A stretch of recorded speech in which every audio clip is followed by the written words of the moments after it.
please say your names at the beginning roll call. I'm saying this to all the boards and commissions, not just you. Second, I want to thank you for having this special meeting and appreciate that. I'm going to make a point that I can't see the meeting documents. So any comments I make are not personal. I don't know who's going to say what, and I don't know what's included. I'm going to say that state law doesn't require the posting of meeting documents for advisory boards. The state law is the minimum required to avoid abuse of the public inclusion. And I am very unhappy that the city has influenced boards to not post documents. You should to include the people and to advise the people and to inform the people. Informed decision-making is what we deserve in Littleton. It is what we must have, and we do not have it. And so please, one thing you can do is post meeting documents. Littleton used to post them, by the way, for many years. So this is it is an improvement. So I cannot see what the street types or roadway proposals are. I do see two names of members of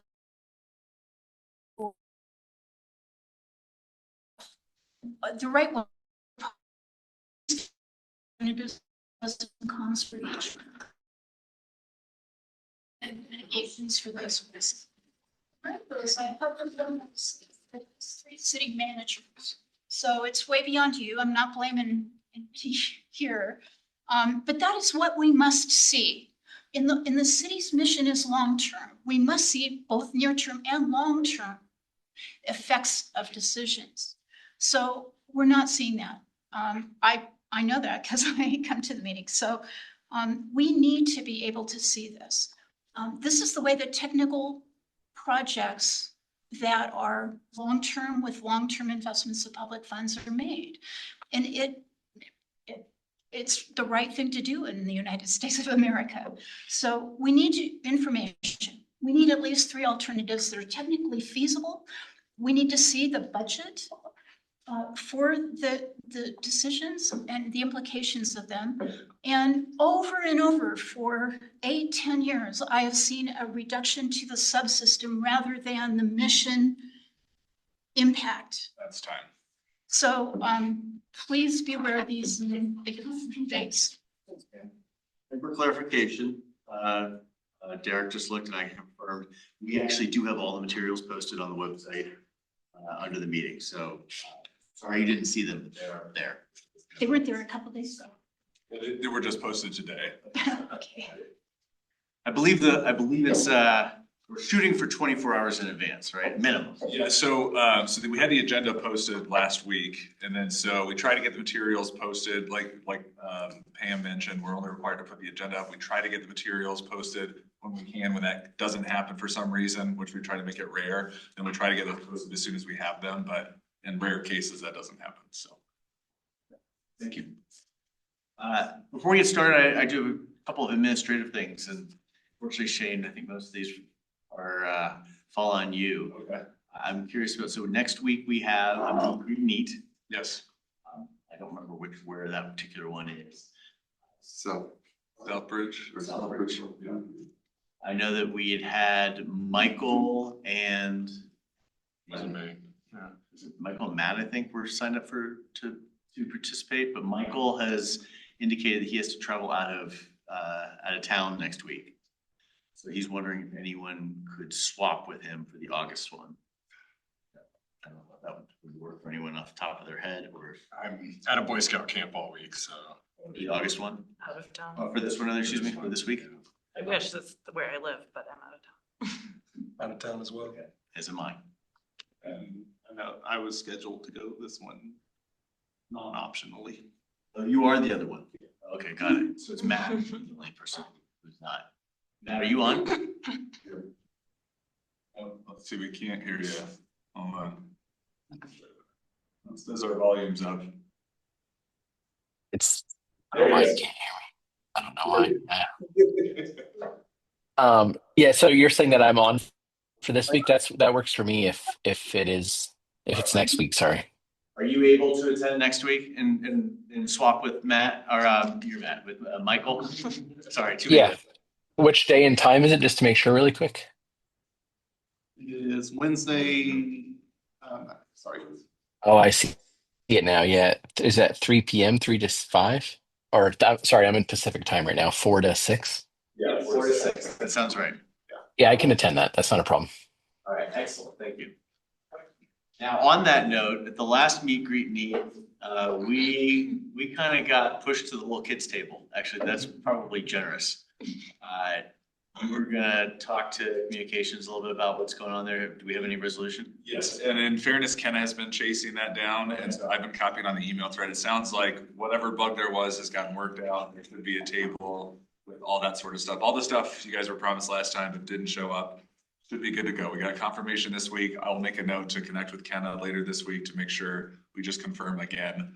Table, we get to sit with the adults. Yeah, I'll have to look at the email and I can forward it to you on the details. I don't know if they're gonna have you guys like just separate from the city department so that's easier to distinguish for residents. But yes, there'll be a table with chairs. Simon, you are? Yes, yep. Thank you.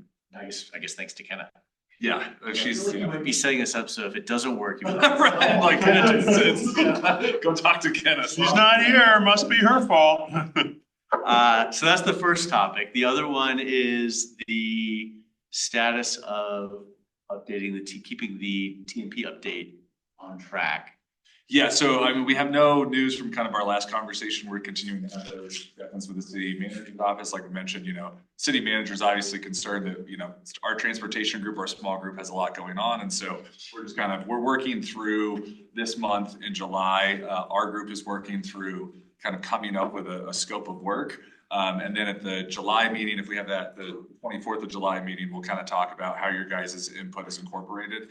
And then at the end of July, we have a meeting with the communications and the public works director. And then from there, we'll kind of make our case to the city manager's office of like, okay, if this moves into place, here's the things that we see as kind of lower priority that would, maybe have to be delayed. So.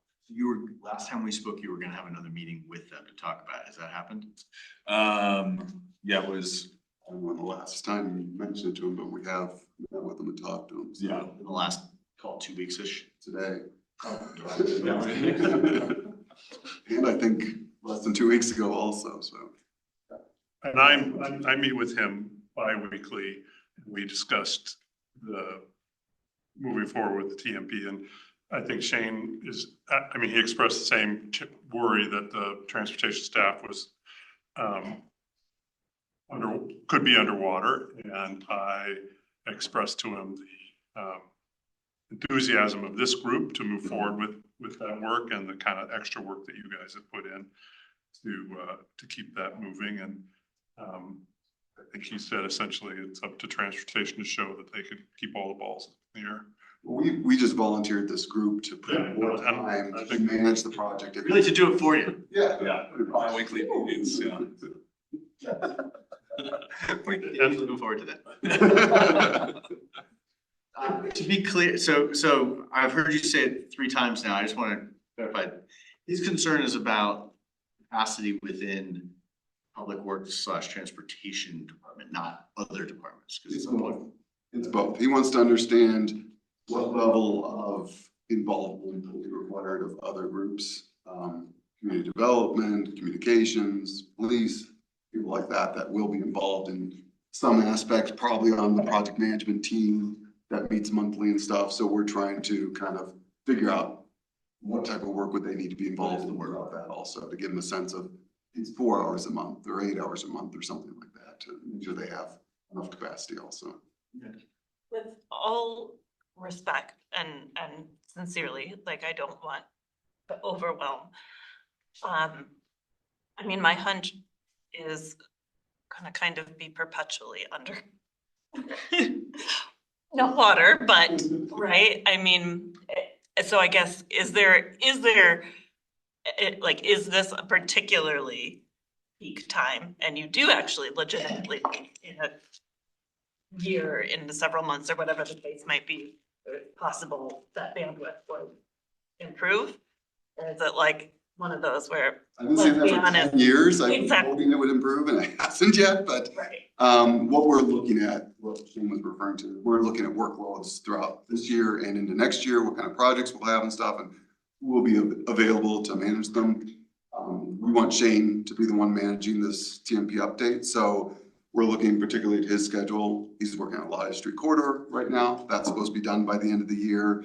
He's working on a couple other design projects that are supposed to get passed on to our CIP team at some point this year. So as long as we don't load him up with a bunch more stuff between now and then, we feel like he'll have the time. But you know, they want to be sure. And so we want to show them that. So, I mean, I appreciate that they're looking out for us. On one hand, we're going, well, you weren't looking out for us when you said, do say Miss Littleton, but that's okay. We're past that. So, no, I appreciate, this is kind of an effort they're trying to make citywide, that just a lot of employees have been working way too many hours and they're trying to bring that back down. right, which I appreciate, I mean, As do we. I wish that I could have more. But that being said, we've made very clear and will continue to that from a transportation group standpoint, this is our priority for next year. We don't want to put this off any longer, not just because of your interest and your efforts, but again, we want to build on that, on what all the work you guys have been doing. And we just feel like pushing off any further, we're just setting ourselves up for having the TMP become more and more out of date. And so, yeah, it's funny, I said this earlier in our meeting today because someone used a very good analogy for it that I thought anyone could understand. Because at first when we were telling them we need to do it, they kept going, well, are you telling us that the current one's obsolete? And we're like, no, that's not what we're saying. But the analogy was, it's kind of like we're listening to the TMP right now. It's a song and it's just a little out of tune. And it seems like every day it just gets a little more out of tune. We just want to give it a tune up so that it's nice and clear and everybody can appreciate the song. And to do that, we need to incorporate the type of things you guys want. And one very important thing about the TMB update is the more out of like date it becomes, the more indirect costs it's gonna impose on the city, because there's gonna eventually be things that are defined that will be fixed, and that will cost extra budget and burden on the city. And getting this updated, even though we can't put a specific number to it, it will be an escalating burden on budgets and everything else. Always bring up the money thing. That really speaks to people, doesn't it? Is it safe to say, like, if the TMP does not get updated, when you go to fix streets and design streets in the future, they turn into more of a custom situation than a catered situation because you don't have a good set of design docs to kind of work with? Yeah, I mean, that consistency is very important, but even more so, it's reflecting the current community and political arena that we're in right now, which is very different from 2019, as we all know. Back in 2019, it's not that city council and community wasn't supportive of a transportation master plan, but there were certain parts of it I'm sure Shane's talked to you about, like safety was not emphasized enough. It wasn't a goal, and we feel like it should be the main goal at this point. And there's just a lot of things that have changed since then. You know, we talk about complete streets, for example. We were allowed to include that last time, and that's a big part of how we're designing new roadway segments and stuff now. So we certainly want that in there.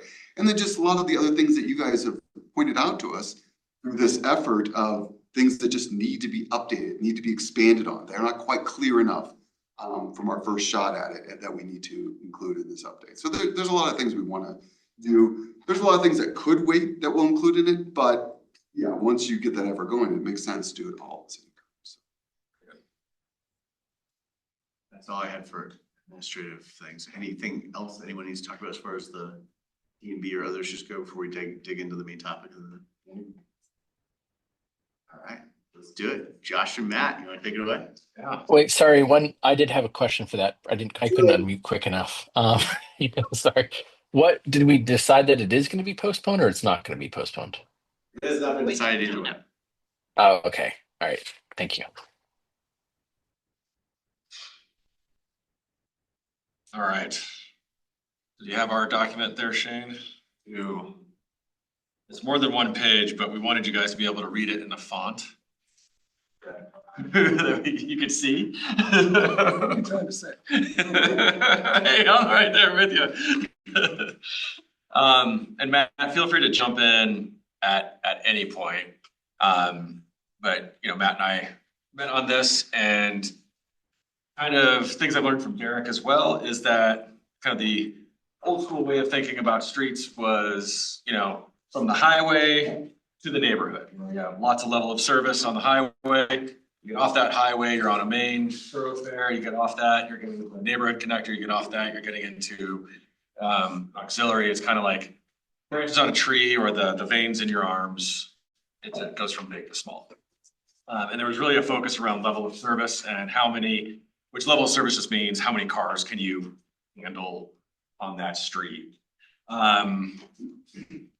We're proposing that the new way should be more around kind of what the streets have on them. So taking into consideration land use. And I know talking to you guys, that is something that you think about, and you did when you made the original TMP, we're thinking about that. But like you said, complete streets wasn't even a word that was kind of allowed to be on there. There was like certain things that just couldn't be in the old TMP, and really like to see those in the new document.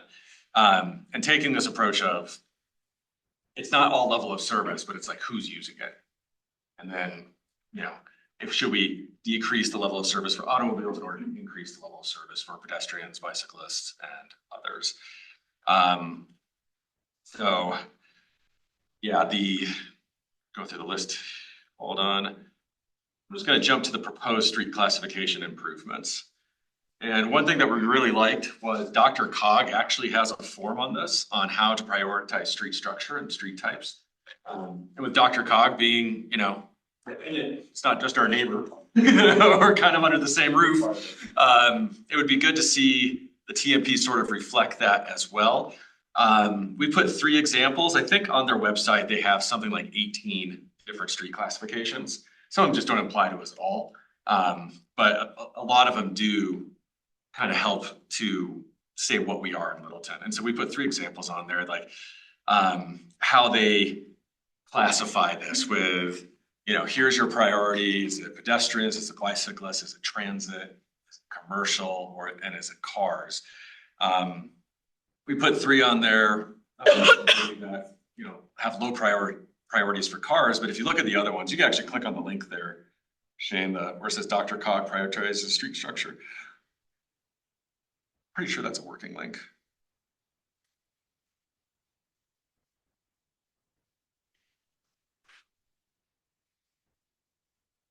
But it goes into a lot more. So, and obviously Littleton has its own things that it needs. So we should have kind of our own criteria on what we do. We're talking about our complete streets.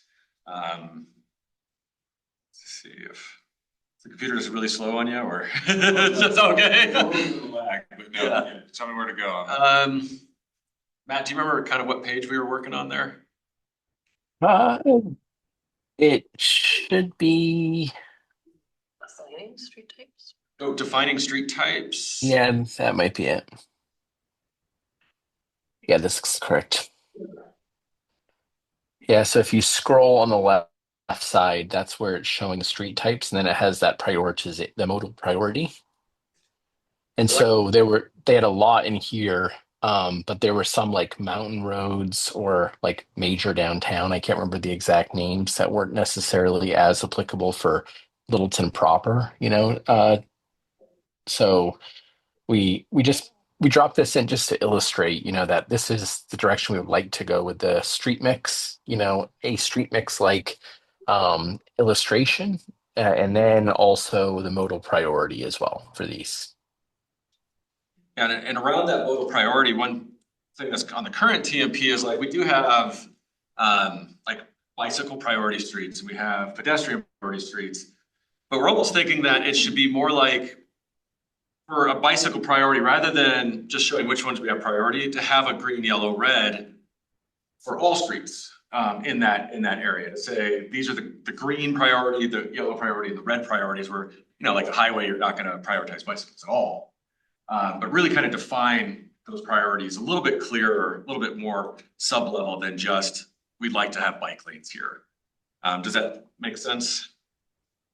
It does. I don't know if it's semantics. Do you mind if I jump in? Go for it. So I don't know if it's semantics or there's something that I'm thinking differently. Yeah. But you'd put in, so you talked about this idea for, street types, for example, neighborhood connector has 30 miles per hour, corrected bike lanes, off-street sidewalks, 25, neighborhood connector 25, neighborhood connector 20. I guess I was thinking about it in different terms. I was thinking about that with bicycle priority, head priority, that what we have is, this is what a bicycle priority street looks like. And maybe it's the same thing. It's like, has speeds no more than 10 or 15 miles an hour for cars, or 15 miles an hour probably makes sense because bikes can't go over 15. Will or will not have protected lanes. It will have these features so that when. So this kind of gets into our next area. So once we've prioritized and a little bit more higher understanding of what the streets are, like a green, yellow, red for every street.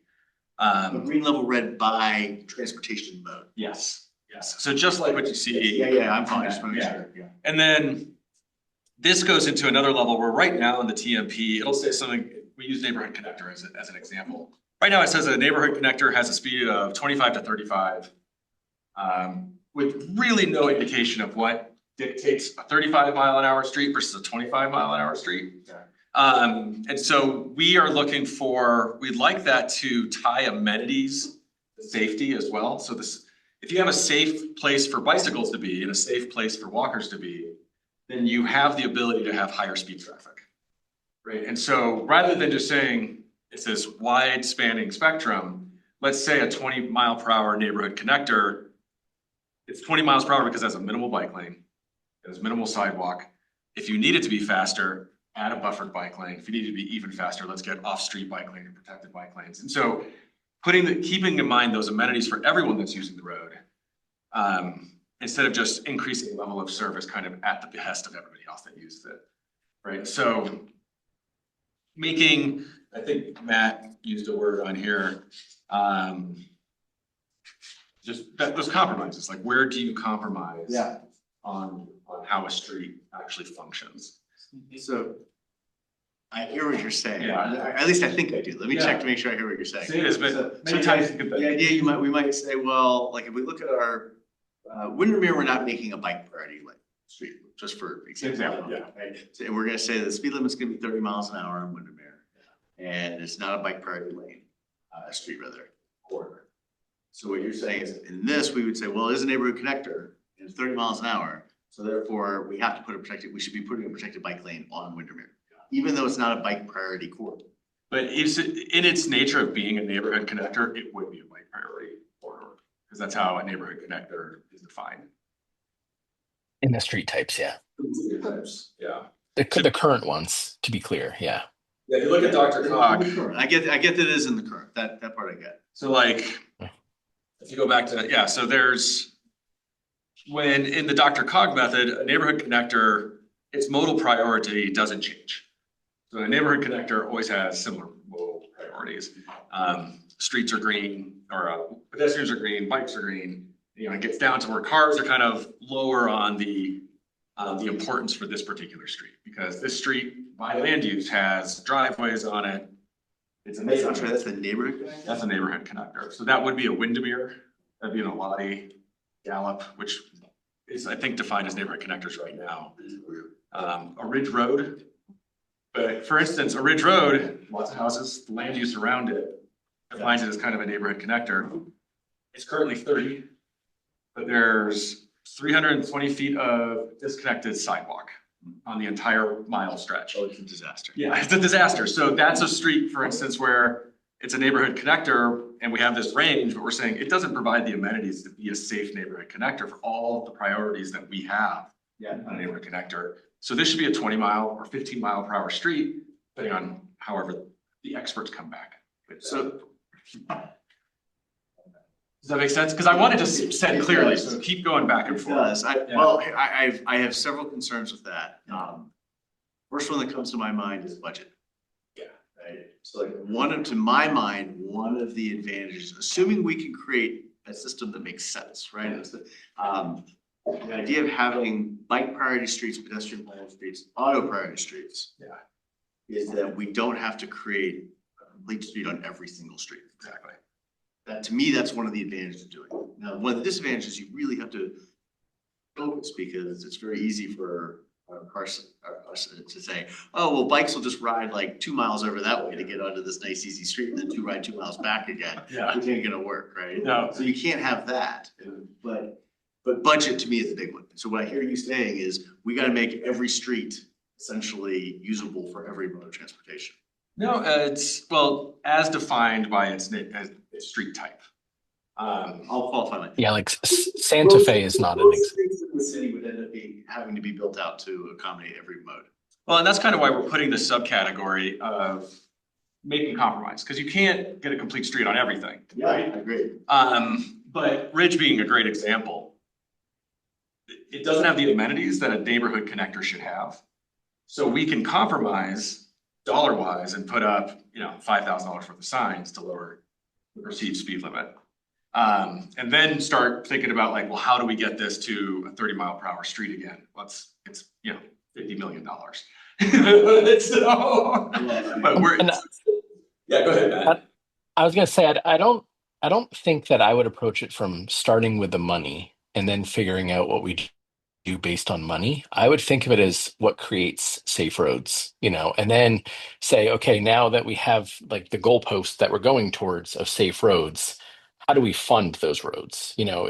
So it's not like we can't do this because we don't have the budget for it. Therefore, what can we do? It's what makes a safe street, and if safety is the priority. And then we figure out, okay, this is the funding mechanisms for those later, And I think at the end of this doc, we have a notes section, and it says something to the effect of, what, like, this isn't for us to figure out in this special session of street types, but what is the trigger that actually makes it so these roads have to be upgraded is an important consideration of this, but that's not the purpose of this meeting. Is how do we fund it? I think the purpose of this meeting is what makes safe, efficient, financially viable streets for the city, and then we figure that stuff out separately.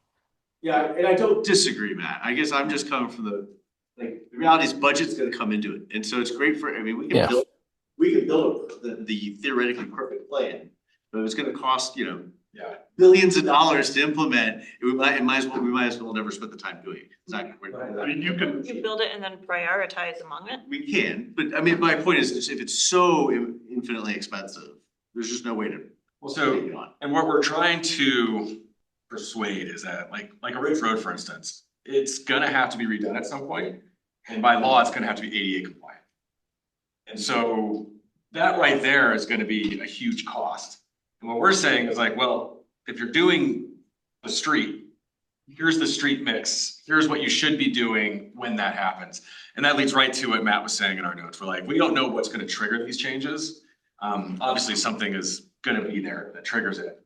But when that is triggered, do it right? Like, and having varying levels maybe for compromise where they can't do a buffered bike lane because there just isn't a right of way, or they can't do a protected bike lane. Well, the compromise is maybe around speed limits on that road, and then shrink the lanes and try to encourage cars to go more than speed.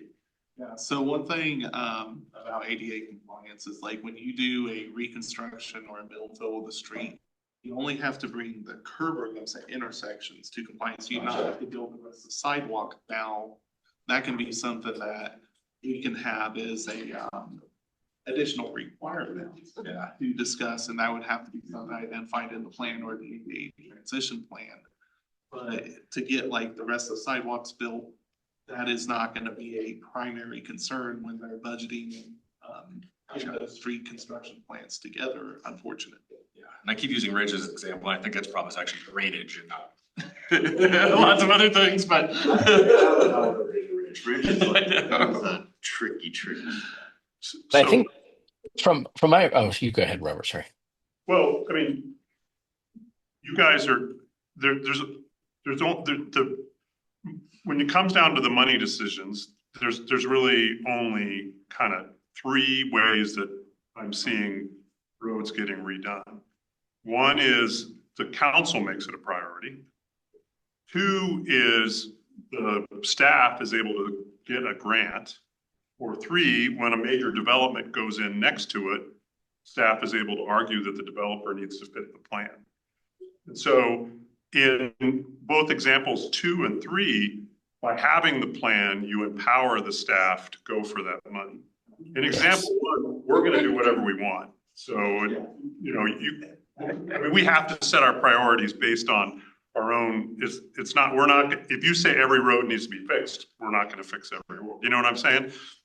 So I don't think I would worry about, helping the council set priorities when they do want to make investments makes a lot of sense. To be clear, I'm not trying to help you or anyone else with the budget. I'm focused more on what can we actually achieve in a relatively short period of time, being the next 5 to 10 years. What I'm saying is that 2 of the 3 sources of achievement, federal grant funds and redevelopment, are really not random, but not really inconsistent. Thank you for that word. Thank you very much. And the council will absolutely respond to, there are 200 streets that need work, but these 3 are our top priority.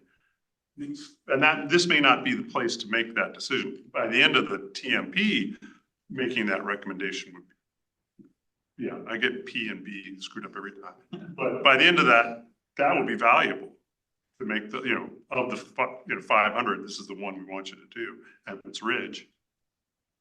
I thought that was.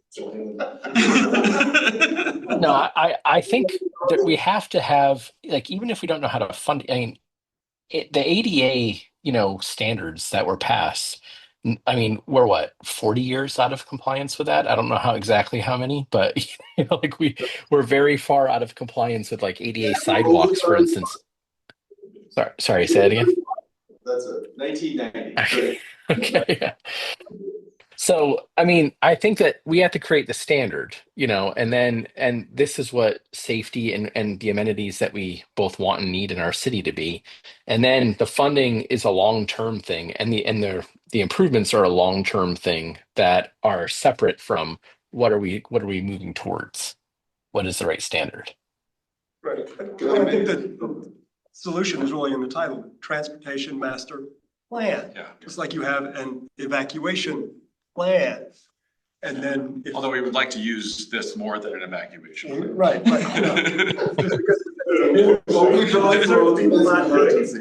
Only time. But so it's a plan and a goal as opposed to. Maybe I can make a suggestion here.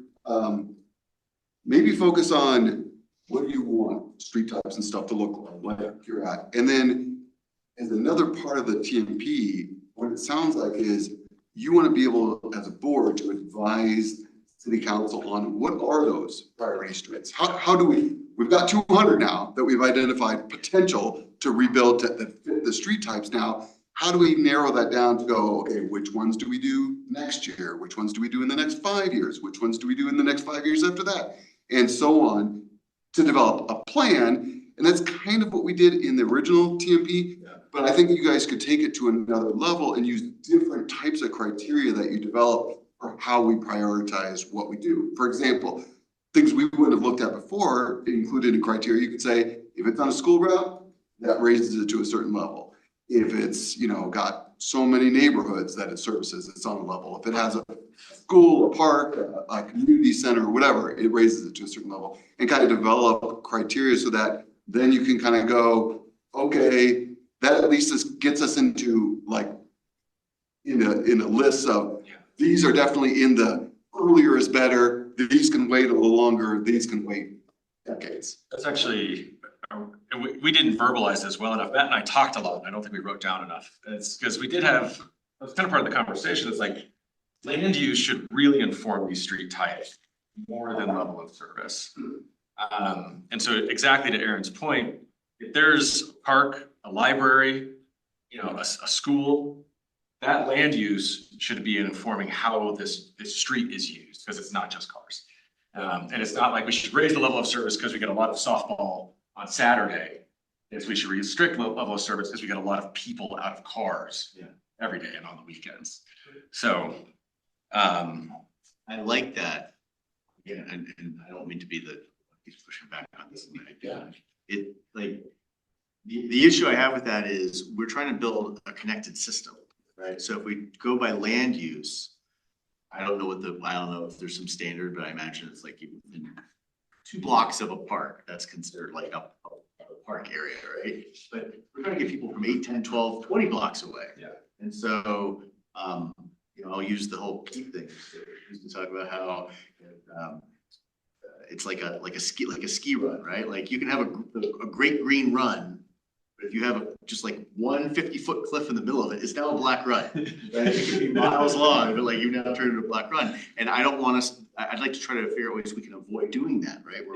So I want to get people there. And so the thought to my mind, the way I was thinking about this whole thing, you have a very different way of looking at it, which I'm not saying is wrong, it's just different, is by having these bicycle and pedestrian priority corridors, we now would be creating a system map. So these are the places, these are the streets where if you want to walk to the park, or if you want to ride your bike to the park or to school, whatever it is, these are the streets where you go. And we have publicized as a city, these streets are going to be safe for pedestrians. They're suited for pedestrians, they're suited for bicycles.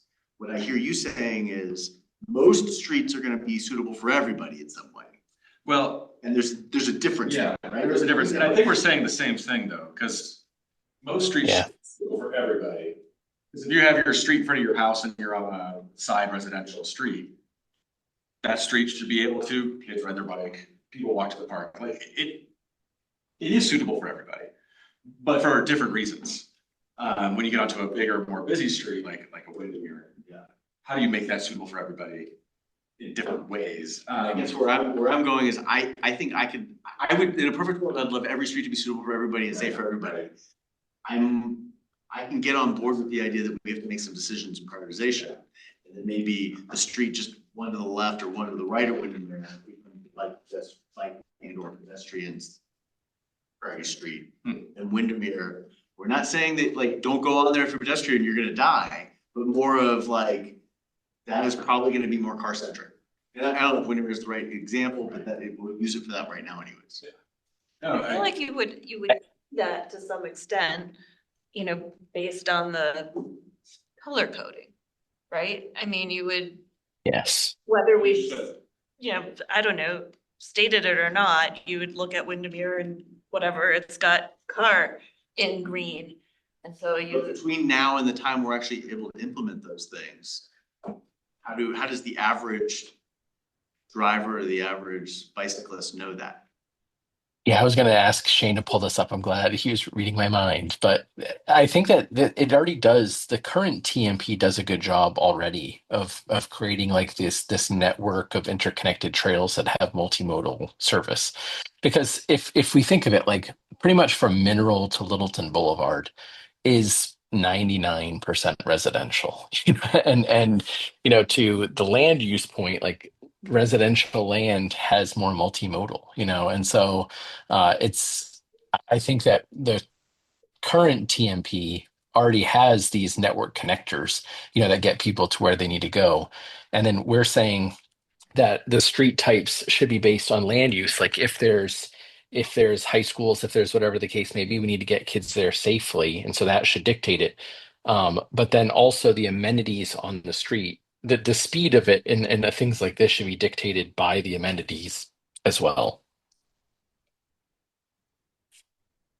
Yeah, so to put that in perspective, and I'm not a street engineer, but you could say the street doesn't have good space for bikes, pedestrians, because the sidewalk's only 20 inches wide, or whatever we're dealing with, but it's a thoroughfare to the high school. Through temp intervention, through paint, there's tricks that they have to like shrink a lane down to 10 feet instead of 14 feet like a lot of them are, to kind of slow down cars, change the actual posted speed limit to a lower speed, and then try to cater more of that road to the other users that would be on it. But they're not protected. They're not, so you're trying to get the whole system to kind of compromise to protect each other. But it's all based on what that street needs to be. You're not going to do this to Mineral, not necessarily. You're not going to do it to Broadway because that's not going to be a neighborhood connector necessarily, right? And so that's going to have its own set of criteria with its own set of speeds. that kind of dictate how that street looks. Does that make sense? We're kind of taking what the TMP is now, we're saying, this is great, but we need a little more detail as to why a neighborhood connector is 20 to 35. 20 being a survivable crash, 35 being almost always death. Yeah. So like, what is causing that gap? So we're asking for more detail from the street mix, that side view, or just, described amenities on there.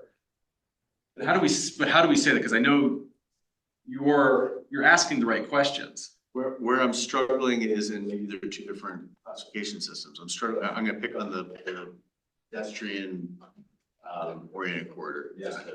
What I'm struggling is how do we take this, where we say neighborhood connector 3525 SAR, and translate that into having a nice map that we can take out to the public and say, if you want to walk around town and use walking as a way to get done, here are the streets you should focus on using. And then since we had Dr. Cog up there too, we've also got to make sure that it mixes well with our neighbors so that they don't come into Littleton and go, what the? Yes, yeah, so it's not totally different. So, yeah, because you can't have everything be totally different the second you cross the border. So, I mean, but if we think of Broadway, we have by my house, Broadway's 40 miles per hour and I don't know, 600 feet wide or something, up by Starbucks. It's so wide. And then when we get to Englewood, it narrows down dramatically and it goes down to 25 miles per hour. So there is precedent, of Englewood slowing down Broadway, as an example of as it goes through its small downtown. But I agree that and that's why I wrote that like there must be not necessarily compromise, but like we are a part of a larger regional network as well that we have to play nice with. so I think a good way to approach that would be, it's like, we've looked at neighborhood collector and stuff like that. I think it's time to break it up into two different classifications of streets. We're gonna have to have a neighborhood collector that's gonna be more of a thoroughfare and a neighborhood collector that's gonna be more of a residential service.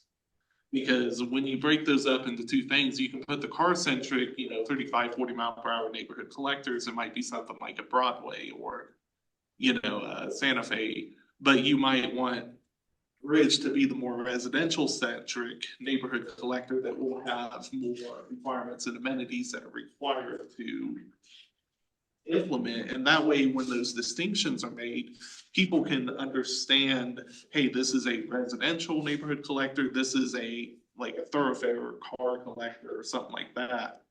Because right now, they're defined with the same thing and they have the I same think constraints. Broadway now is a commercial corridor, if I remember correctly. Is that correct? This red here? I don't think that they're defined the same. Yeah. Yeah, So it's I just think that, yeah. for discussion. Yeah, they've gone away from collector streets to connector streets. Yeah. And so we do see that they should be separate classifications, but I think even more than just neighborhood collector should be, commercial street versus neighborhood connecting street. And that's where your amenities on that street are gonna dictate. Yeah. I think in our one sheet, we need to be very clear about that land use portion. And I know you guys understand that it's just inherent, but you get it. It's not clear in the current TMP that that's how you came up with those. And I think it should be. One sentence at the end. Is there? But I think that aspect of the surrounding land use is what helps to define how the street is classified. Should be very clear in the next TMP so a layman like ourselves can read that and understand. And then, Aaron, you're totally right. And we didn't do this You can stop there. Yeah. Totally right. That's your meeting adjourned. but yeah, parks, churches, schools, like all these community amenities.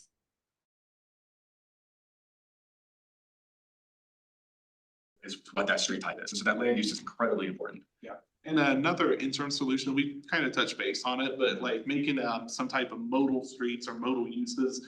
Like we look at Littleton Boulevard and you have two streets on the north and south, which could also be used, but like, there's not gonna be a need for it at all times of the day, but like, say there's a festival or there's heavy evening dinner traffic or something, where a street could easily be converted from one use into another while using the same pavement, but having like easy to implement and easy to place items that could allow it to adjust until the more permanent features are put in, almost as like a cheaper way of getting some of these uses until we can get the more, I think, difficult to implement portions.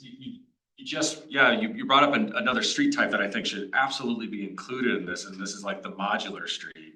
Yeah. Which is our downtown, I think our newer kind of uptown, like that Woodlawn area, should be recognized as a modular street.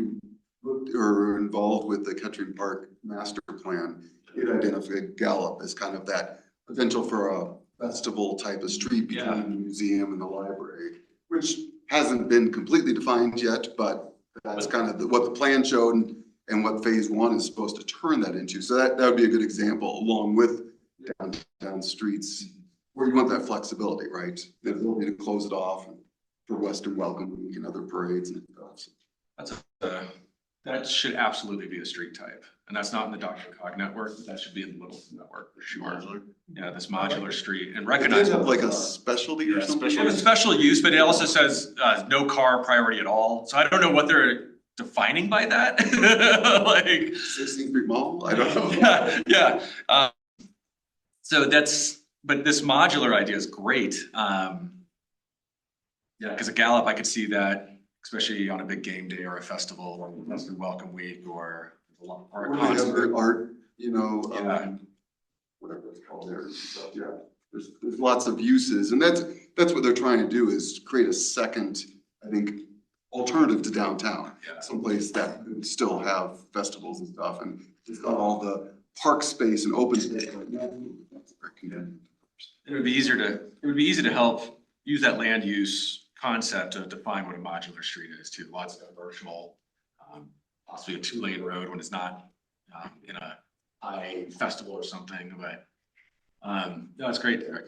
Yeah, and I think that actually leads to Peak festival. Peak festival season, yeah. well, this leads into what I think should also be something that's in the one pager, but the modular street idea should also be a good way of defining how we define school zones and school influence areas, because from like 7:30 to 9, you're gonna have a massive amount of people. That street use is gonna change, but the rest of the time, it's gonna be a regular street, and there's gotta be a way to define that, enforce it, like put all the rules and regulations together, because right now, a school zone is assigned by a speed limit. Not by going a one-way, not by going, blocking off things for kids on bikes, kids on sidewalks, changing maybe some of the crosswalk rules. And that's. Yeah, and school zones are also defined by property lines of the school, and they don't take into account at all the people actually traveling to that location. So that's school routes. We've kind of started that in Littleton. And did that come out of the original TMP or a grant? Because you guys did that like in 2019, didn't you? It was from a grant, but I can't remember, where did the idea come? Remember? To do the signs. Oh, yeah, so that, it was from our grant, but I don't know that we completed it. We didn't complete it before the TMP. And so as part of that effort, like along with the street signs, we looked at the school routes and updated those. So I'm not sure, even if school routes were included in kind of our considerations, some of them have updated, kind of based like East Community Center, right, used to be a school, it's no longer a school, so. Yeah, it was an opportunity for sure. And in some ways, it probably came out of the TMP because we were talking about how do we start prioritizing vulnerable users and stuff like that. Obviously, kids become the highest priority, right? You start with them. And it just, we happen to have a grant that fit it perfectly, which is kind of rare, unfortunately.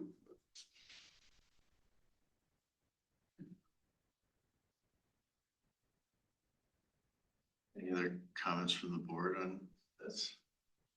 I kind of want to touch a previous issue we're talking about some of the development and everything coming in.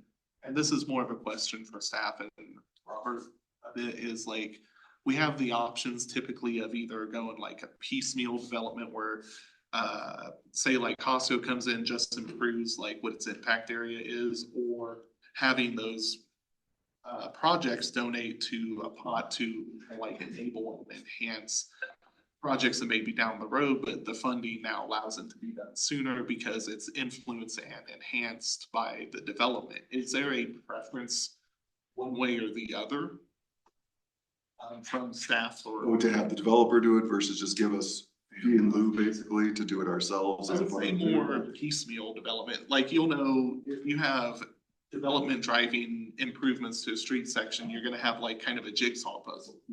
Or a saw blade or however you wanna look at Have you that. been out on Mineral lately? That's basically what we have right now, but yeah.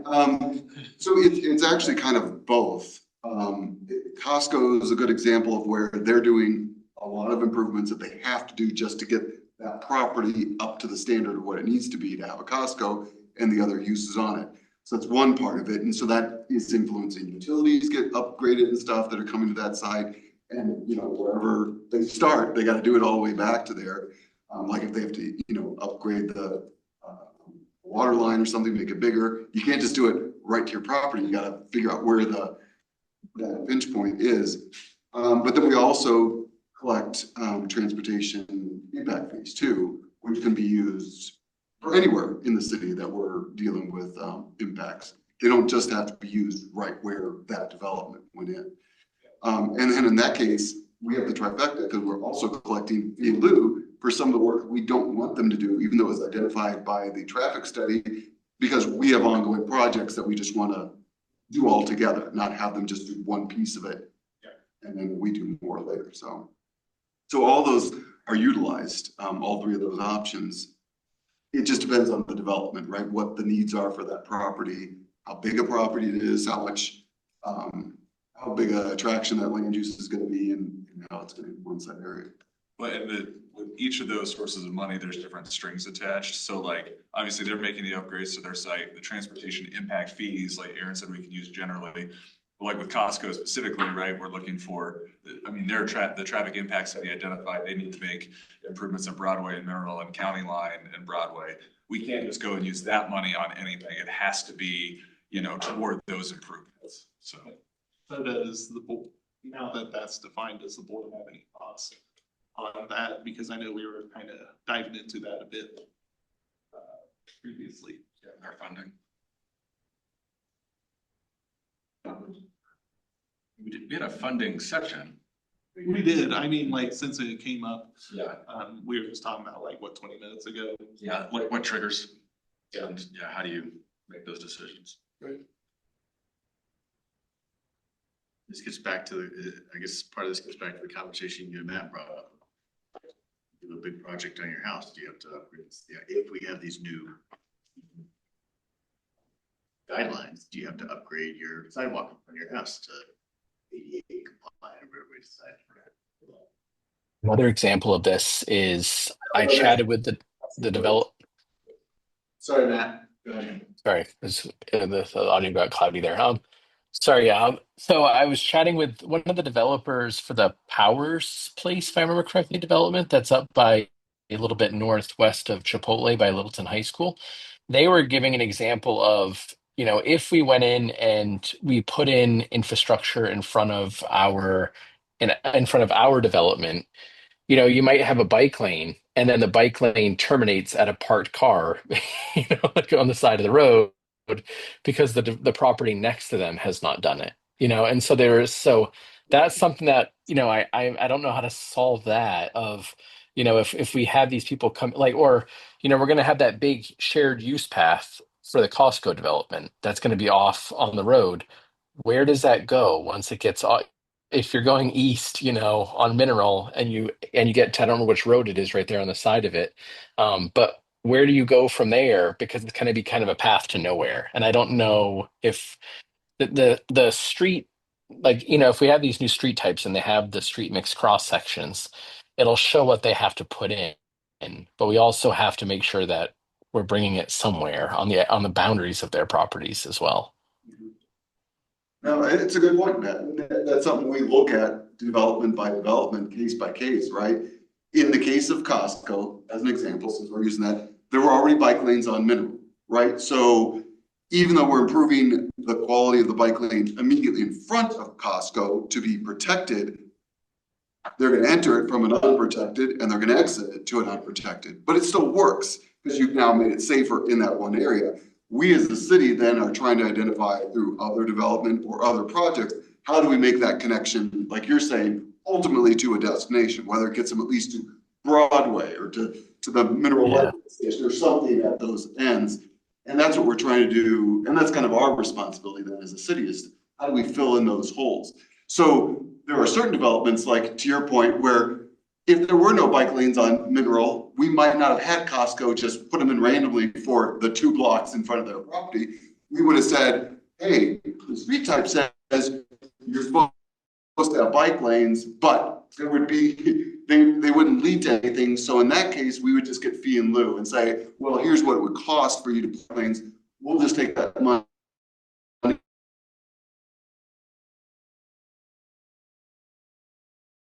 That's kind of how we juggled. Put in the piggy bank. But it's hard to have a hardened rule of you always do this or you always do that. It really depends on a combination of things, obviously. If we were a greenfield development as a city, it'd be a lot easier. Yes, it would. I think one of my main concerns is that like the current TMP talked a big game, I feel like, about safety and bike priority streets. But there's really 5 years in, there's not, we've had some pilot projects which have been great and we've learned a lot from, but we don't really see any meaningful impact by virtue of those street types. So my concern is that we have these new, we improve the street types, add more, detail to them and expectations to them, but how does it change stuff? And that's, I think, what is the actual impact of it? It's because, it said safety is a priority, but I don't really see how the previous TMP made it a priority until, people in the city started really forcing the issue. We pause for 1 second. It says my internet connection is, I'm gonna switch internet. No problem. Well, then I'll jump in and ask Darren a question. Getting back to the Costco and a lot of the bike lanes go through that whole South Park commercial, whatever. What's that gonna look like? You mean inside South Park itself, not on the edges like Mineral? Right. Ultimately, we have the vision to add bike lanes to almost all of those.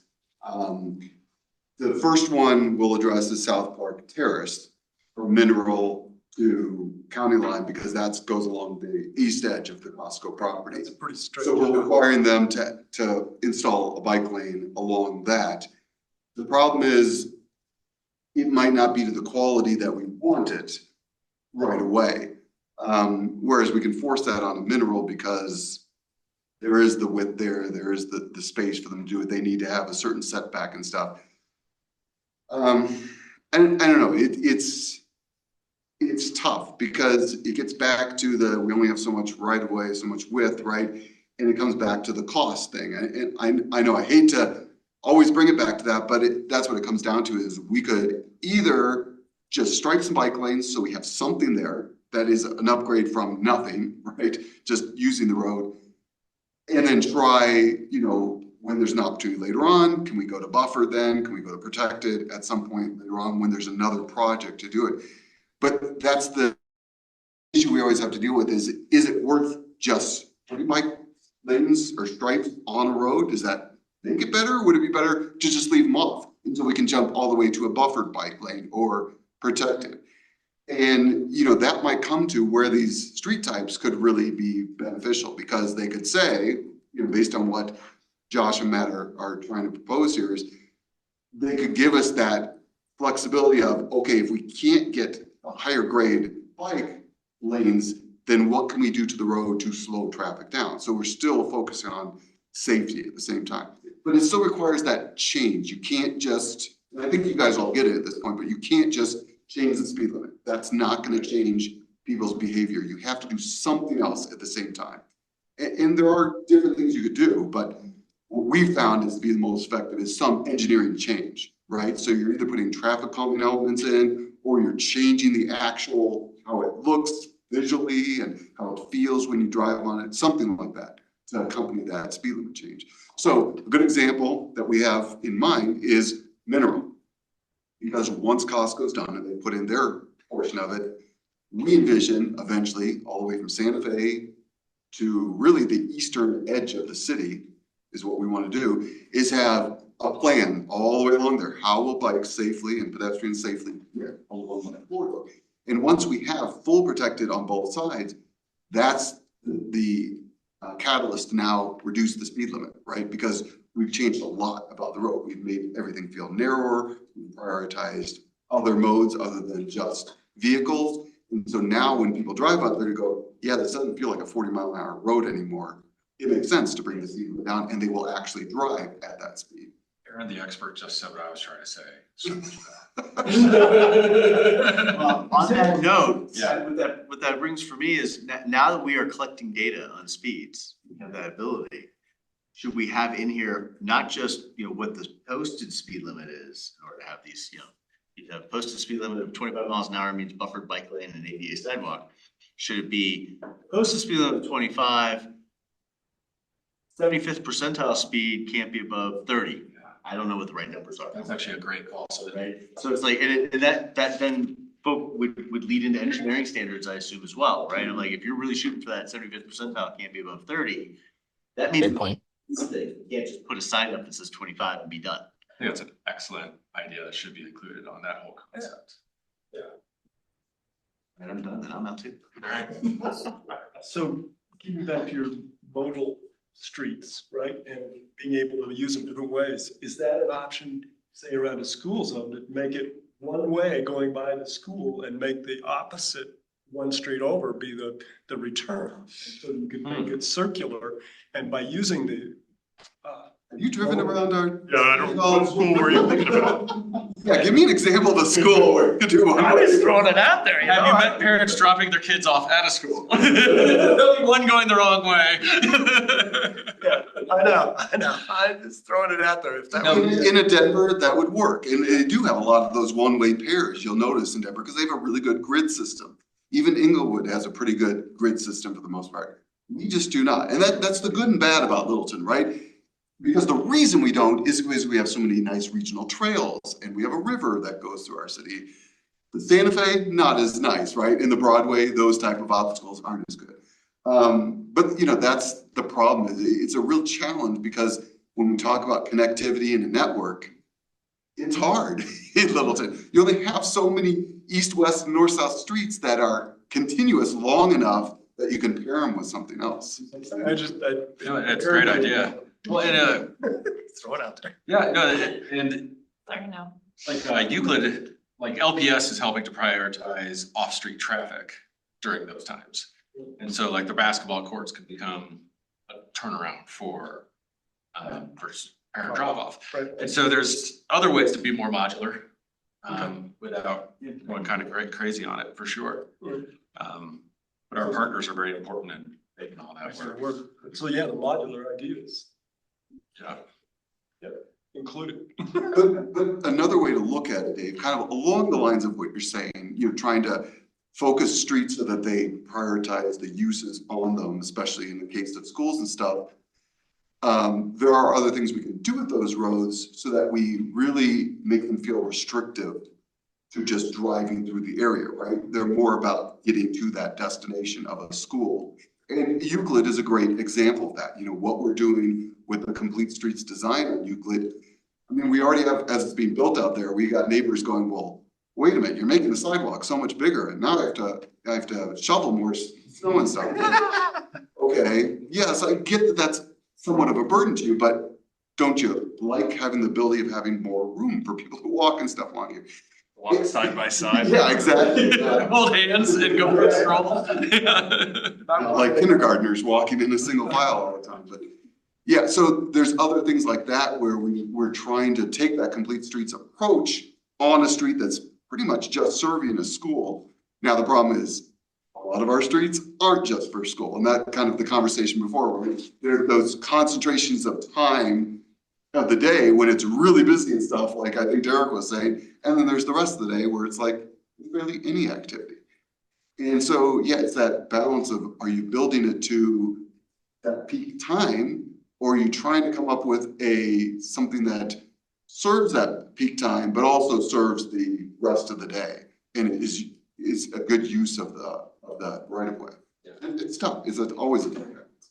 Well, I think our last conversation on connectivity really plays into these street types as well, because it's recognizing those islands and fixing the islands, which is what we're saying. A lot of what we're saying today, They two kind of go really. they really go hand in hand. And I almost looked at, because I looked at street types as like pie in the sky, what would we want?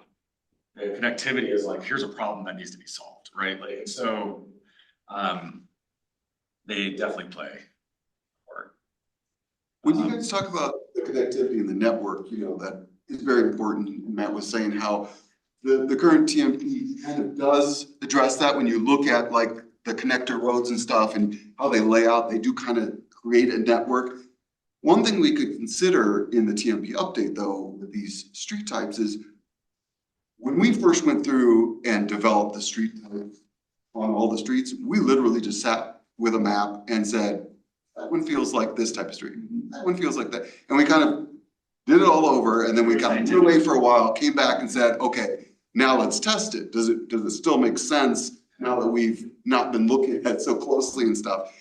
And we changed some around and stuff. And almost the day after this was official, I started looking at it going, why did we pick that? So what I'm getting at is one thing we could do in assigning these street types in the TMP update is we could assign other criteria beyond just land use, modes and stuff, and look at it from a network standpoint and go, okay, Yeah. we could change a couple of these streets to make that network really make sense in the city, something we didn't do before.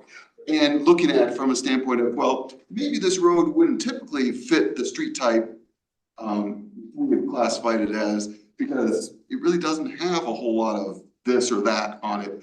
But to make that connection, we need this section of it to be a higher class or a lower class, whatever, to make it all work. So that'd be one thing to work into it.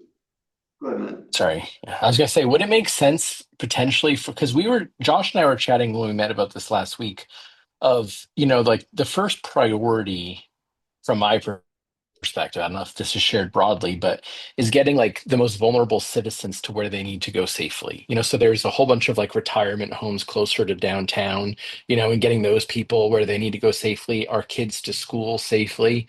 And so would it make sense to potentially have like a, um a type of neighborhood connector that we specifically say is like the safe network connector where, and this I think is what Jeff was saying earlier as well, of like making sure that we have this, you are not more than X distance from this to get on and get to where you need to go safely.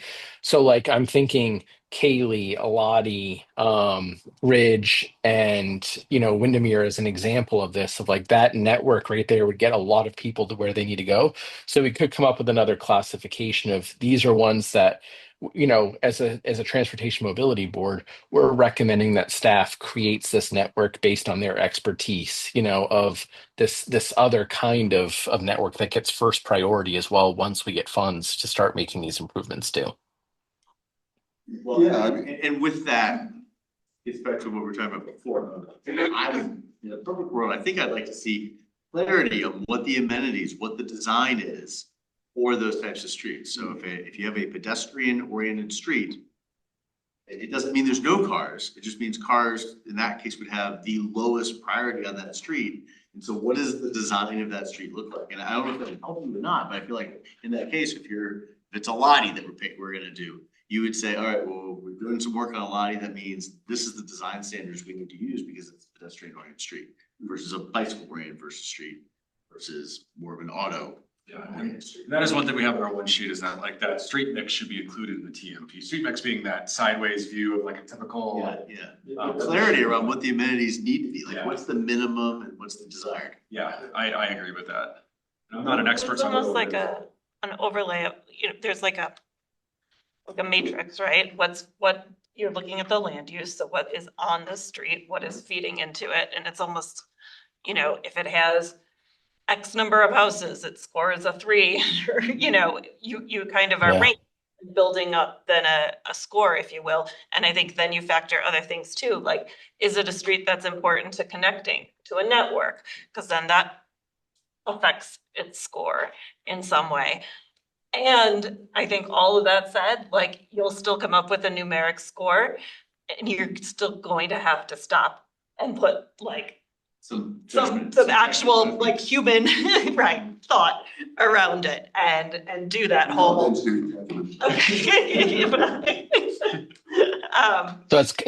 I think that's a great point. And I think in the old TMP, the TMP, there was a section in there that had like the grading rubric, and I can't remember what it was, but it was like, we're not doing anything but cars. There's like a little note in one of the sentences in one of the paragraphs right below it or above it that was pretty much saying like, we have pushed our finger on this scale, and made it so cars always win, kind of.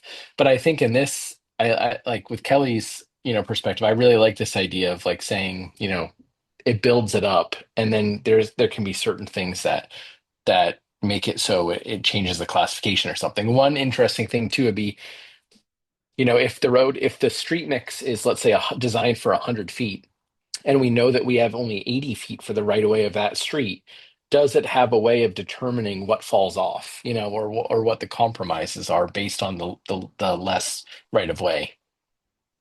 I mean, what you guys are kind of referring to that was in the TMP before are where we call a bike priority or ped priority or transit priority. We had overlays that we created. And I know they didn't end up in the TMP, they ended up in the cross sections that we created afterwards.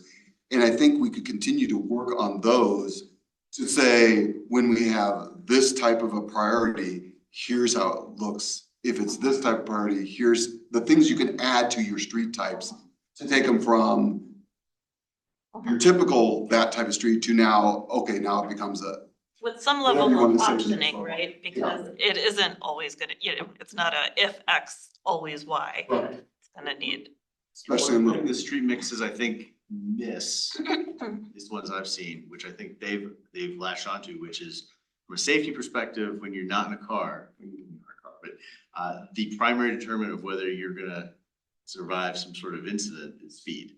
I don't see those mixes being clear about what the goal is for the maximum speed. So maybe we could add that in as well. I think we're really close. Yeah, I agree with that. That needs to be added, that 80% rule, that engineering guideline, where one thing to post the speed limit, but the goal is that people actually drive. 20. If people are doing 80, It doesn't affect anything. We can change the speed limit all day on Broadway, which we do. Multiple times. I think too, like, Zero impact. there's lots of cities that say the amenities dictate the speed. Like if safety is really your top priority, then you can't say, like, as an example of this, if you go from Broadway to like where the hospital is on, where that covered bridge looking thing is right there by Southbridge. Like I have a picture of my kid riding his bike there, and there's like people go 40 up that hill, and there's absolutely no spot that's safe for a person to ride a bike right there. And so you can't say it's 40 if there's no amenities for someone to be safely on that street, and that to me is, I would love to see us go in that type of a direction to say the amenities that we provide people dictate the speeds. Now, the question for that would be, okay, every street would be pretty much immediately out of compliance. So how do we actually, how would we actually handle that from a practical application standpoint? well, that's where, to my mind, maybe that's where my comments earlier come in, which is that's where we push on Robert and council to say, all right, we've said that these are the bicycle priority streets. We need to make it a priority to fund those, right? So Broadway's not one. So Broadway's not gonna get the funding for that, but Alani is, or Windermere is, or whatever we decided the map is. Um, one last topic that I know we haven't really touched on, but, one thing that I think is gonna be really important in these street side classifications and stuff is to define both what like a typical utility layout is gonna be for everything. You know, we want water here, we want sewer here, we want storm here, electric here, so that a more like systematic approach to getting the utilities in a uniform layout so that it facilitates maintenance, but also making sure that the sections are addressed in a way that street maintenance can be done in the most efficient and effective manner, because, you know, it's not gonna be, if you have like a weirdly shaped street, say like 35 feet, it's hard to get maintenance equipment in on something of that odd item, but if everything's meeting like, say, the 8 foot by 8 foot that most of your asphalt equipment and everything else is, that can be a way to shorten some of the maintenance budgets by allowing the maintenance to be more effective and quicker. And also to possibly allow it to be, if we ever have to do it like piecemeal, they could easily close down the street. And if the street section is taking that into account, it might be much easier to get things like traffic control in, close down half a street, you know, kind of goes into like a weird discussion of the modular streets, but more of a, how do we close this down more effectively so that maintenance can be done quickly, efficiently, and cheaply? I think on utilities, you're about 100 years late, I think, to organize. But I get what you're trying to do. And you know, unlike we had all greenfield, it'd be real easy. And the one area we are doing something like that is with the developments and the quad road project that are happening near Santa Fe and Mineral, because we're taking all the utilities out of Santa Fe because, yeah, to try and maintain those in Santa Fe is really dangerous and difficult, right? You have to close lanes, you have to do all this stuff. So we're trying to move those over to a parallel street, reroute them, and put them in a boulevard where they're easy to maintain, where they're not always having to be in the streets to do the maintenance and stuff like that. The problem is, you look at the rest of the city and it is such a mishmash of everything everywhere. We don't even know all the utilities are. That's the problems with. That actually highlights exactly what I'm talking about. And yes, it is 100-year solution, because at some point we're gonna have to go in and replace water lines. We're gonna have to go in and, because I'm sure there's some 50 to 100-year water lines coming up in, you know, some replacement. You want to talk to Sarah? There's so many that she's trying to fix. So if I can try to shortcut this a little bit, I think all Derek is saying, and I don't know if it falls into to the street classification or not, but just if we're gonna do all this other stuff in the TMP, would it be helpful to say, here's the standard of what we'd like to see? Yes. So if you're replacing a street, if somebody's putting a new development in, we want these things in these places. We understand that a street that is not being dug up and was put in there 50 years ago is gonna have it in all sorts of random places. But going forward, if we redo things, here's how we wanna do them. Yeah. Does that help you? I think that's, I don't deal with that a whole lot, but I think that's in our standards for utility installations and stuff like that. Does it go more in the engineering? It does, and falls more into the CIP group and stuff. The one we deal with the most right now, that's the hardest, is fiber. Because we have all these companies coming in and wanting to put these fiber lines everywhere, and there's not a whole lot of guidance on us being able to restrict it. In fact, I think the federal government actually worked very hard to make it so we can't restrict it. We can compensate it for it, but we can't keep them out of our public right of way.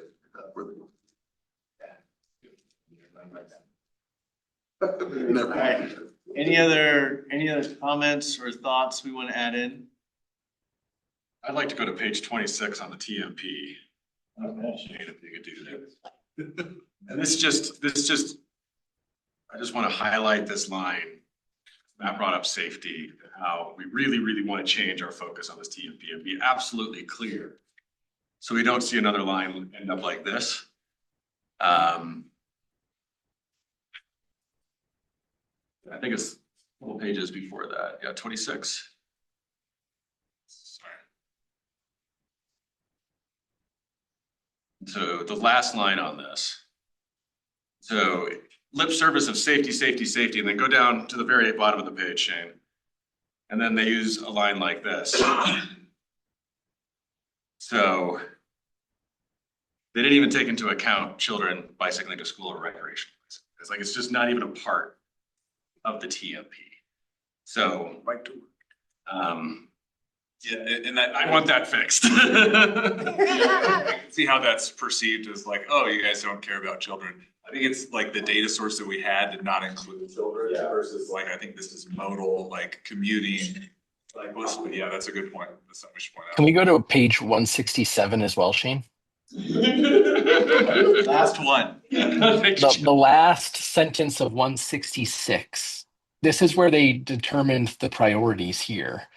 And if you notice, it says, for example, in general, projects that improve auto capacity are given the highest weight based on the prevalence of auto travel in Littleton. Yeah, so like it was like they were pushing their finger on the scale from the very jump, like saying, you know, I mean that's just really frustrating from my perspective of, it's because we've given auto the preference here. That is why people choose auto. And it's just a cyclical thing of like we continue to fund more auto, so people continue to choose more auto, so they can continue to fund more auto, instead of it saying like what makes an actually safe city. That sentence was the most egregious sentence in the whole TMP from my perspective. And I think we already addressed that in the, it was one of the other ones. We specifically talked about that. Yeah.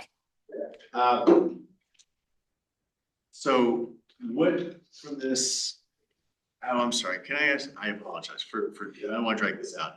Is this an appropriate place if could we also include like crosswalks as part of the amenities, like making it clear crosswalk should be, this is where crosswalk should be and should not be, if it's this type of street, every X number of blocks or whatever it is. Is this the appropriate section for us to request that? We certainly could. I was actually thinking similar thought earlier and I never got it out. So I'm glad you brought that back up. Because it has become a big focus in the last couple of years. You look at Littleton Boulevard, right? We don't have enough crossings, people say, and stuff. Windermere is another one that comes up a lot because there's long sections where there's no control on Windermere. So when you're trying to cross it, you're competing with that. I absolutely think it would be beneficial by street type to say, hey, there should be this type of crossing every X number of blocks, half mile, quarter mile, whatever, we think is appropriate for that. It's gonna require some defining what we mean by an appropriate crossing or something, but we can define that. And again, it's not gonna be something that we then tomorrow go out and put all the crosswalks in, but it gives us that leverage for when we're looking at a corridor or something, doing a corridor study, or development comes in to say, hey, we've got a gap here. And even though your particular land use might not be generating a lot of pedestrians and bicycles, you happen to be in that you need to get it in spacing where we need to have that as part of your project. Right. So if we could add that, that'd be great. My other question was recreation paths. We don't have any of that, nothing referencing that as a street type at all. And Recreation, what? like rec paths, like for actually not designed for commuting, but for walking, for recreation. And I'm thinking of like the whole spur trail over on Mineral, right? Like if we'd had some standards around that, it could have been a lot clearer as to what we would do or what we wouldn't do. And we could put in there, I brought up the cost thing before. We could put in there, we want to have a minimum of an 8-foot wide gravel path if the idea is to be a walking recreation path. And I understand that that's more, I know that's controversial. There's all sorts of issues here and there. It's a budget cost thing, but I'm just wondering if that is a street type we could be putting in here as well, or a street type's the wrong word, but classification we should be putting in here. I think it's part great. of part of connectivity, so yeah. Yeah, I actually, we're making a huge investment right now in the Broadway underpass for Slaughterhouse Gulch. And I think we're gonna come to this point where we're gonna be asked to do trade-offs. Should we be doing connectivity like Slaughterhouse Gulch, or should we be doing protected bike lanes? And having you weigh in on that. Because it feels like to me, for our path system, all of the things that are gonna grow the path system are big investments. We've done all the easy stuff. And so I'm thinking a lot about, is it a priority for us to grow, to do the path system? So I was looking at the TMP, the ULI recommendation around what should be done with Geneva Village included increasing the connectivity along, is that Slaughterhouse Gulch?